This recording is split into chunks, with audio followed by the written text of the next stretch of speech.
Hello and thank you for watching. My name is Thomas Merble, and this is something that has been requested from some people, and I guess I'll go ahead and do it. This is a collection video. What this is just my music collection. People want to see what I have, what I've been listening to, and then I'll have updates after I do this whole thing. Right now I just grabbed about maybe 15 CDs.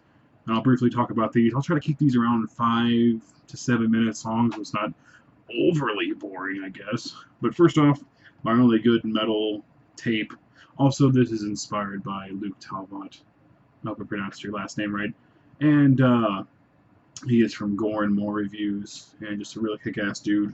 So yeah, and I can relate to him as I start this off as my first and only metal cassette, Utstot's Legend of Odin.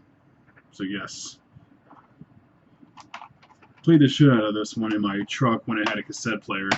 And I have a cassette player here, but it's not plugged in. So as soon as I plug that fucker in, I will be playing that. Okay, so to begin off the CDs, I have 3 Inches of Bloods, Advance, and Vanquish. Really good, just straight up metal band from Canada.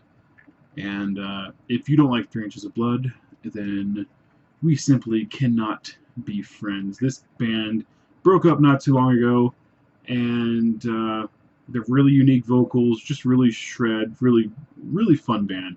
So check them out, 3 Inches of Blood, Advance, and Vanquish. Then I have another 3 Inches of Blood album here, Fire Up the Blades. This got a lot of playtime with me. Especially back in, 2007, 2008, when this first came out. A lot of World of Warcraft was played when I first got this, and I listened to the shit out of this. I love this album. I think it's slightly better than Advance and Vanquish, but yeah, very good stuff. So be sure to check this one out if you can. They are awesome. Next we'll go to the 300 motion picture soundtrack. I love the movie so much that I bought the soundtrack. I haven't listened to this in ages. I think the last time I listened to this was probably 2008. But here it is. It's in the roster here. So there you go. Now we're in the actual letter A here, and I should have these in alphabetical order. Of course, I probably fucked up somewhere. But here we go. Abiotics, Casuistry. Love this one. Their first album, debut album, wasn't that big of a fan, and I really think that this was a step up, and this was a necessary purchase. Really good stuff. Then we have Aborted's Global Flatline. I actually won this one through Metal Injection giveaway, and I was planning on buying this anyways because this is the album that actually got me into Aborted. I know there's like Gormageddon and stuff, but this album featured really good guitar work. This is one of the first albums I reviewed, the very beginning of Headbanger Get the Fuck Out, and so I mean, this is important to me. This got me into this band, and it was one of those first reviews that was shared with the band that got me. I can't remember who I talked to. I don't know if it was the other guy with long hair, if it was Mendel, but I was telling him how one of the songs just had really badass bends in it. Just reminded me of Pantera, and he was like, dude, that's exactly what I was going for. So that was just a really surreal moment with my blog and the musician. And then, of course, I got the Necrotic Manifesto from Aborted. Came out last year, and if you don't have this, then you're not a metalhead. This is simply amazing death metal. So, yeah, I'm sure not everyone's going to like that. That's just a blank statement. And then we have, here comes some generics. AC/DC. Back in Black. Really don't need to talk about this. Came out in 1980, and it has everything you could ever dream of. It has Hell's Bells, Shoot to Thrill, what Do You Do for Money, Honey? Giving the Dog a Bone. I mean, this is the shit I listened to whenever I was working with my dad. This is the I could put this in and my dad will enjoy it. So AC/DC's Back in Black. And then I think that same week I went out and got just this live disc. It's okay. It was released in 1992, and yeah, of course it has all your hit singles, and that's pretty much it when it comes to AC/DC, because, I mean, you've heard this shit on the radio before. Now, the rest of the video will go really fast, because the rest of the A's are nothing but Amon Amarth discs.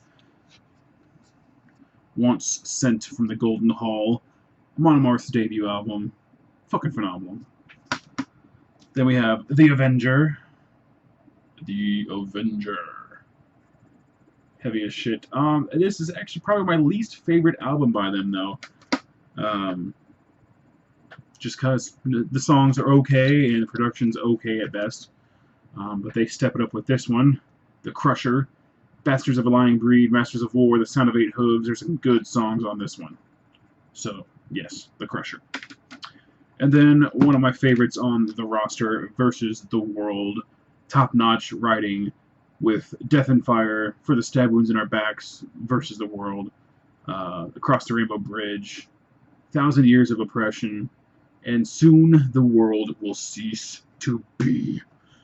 And then another favorite of mine, Fate of Norns. Gotta love this song. Fate of Norns is actually one of those songs where I will burst into tears. I lost my son about a year and a half ago now, and that song will fucking just destroy me and rip me into shreds, and I will cry like a little baby. And then, of course, The Pursuit of Vikings, one of the few songs I have covered on my or learned to cover on my guitar. So, I mean, I think I know a couple Static X songs, and maybe just fucking The Pursuit of Vikings, and then Runes to My Memory. Speaking of Runes to My Memory, With Odin on Our Side, their best album. Every song from front to back is just amazing. You can't beat this album. This is the best Amon Amarth album. And then we have, but some people might say this one's the best, Twilight of the Thunder God. While this has amazing musicianship on it and really catchy songwriting, I don't think that it tops With Odin on Our Side, but it's definitely close. Free Will Sacrifice, Guardians of Asgard, Variags of Miklagard. Just really, really good songs on here. And Surtur Rising, this is where I think the band kind of just went with rotations at this point. I think that while there are some good songs on here, it's okay at best. Phenomenal artwork, though. Look at that big motherfucker. And then, last but not least, for this video, is Deceiver of the Gods. And I have the collector's edition. Actually, I have the hard case sitting up there. And it came with the covers disc where they covered like Judas Priest and shit. But it's up there on the shelf. I don't really need to show it, I don't think. I don't have Yum's Viking yet. I will May 6th, though. I'm going to buy it from the band, from the merch table. So that's when I'll have Yum's Viking. So this will end this video, part 1 of the record collection. This is actually more fun than I thought it was going to be. So stay tuned for part 2, because it's going to come up real soon. I'll see you in that video. Take care.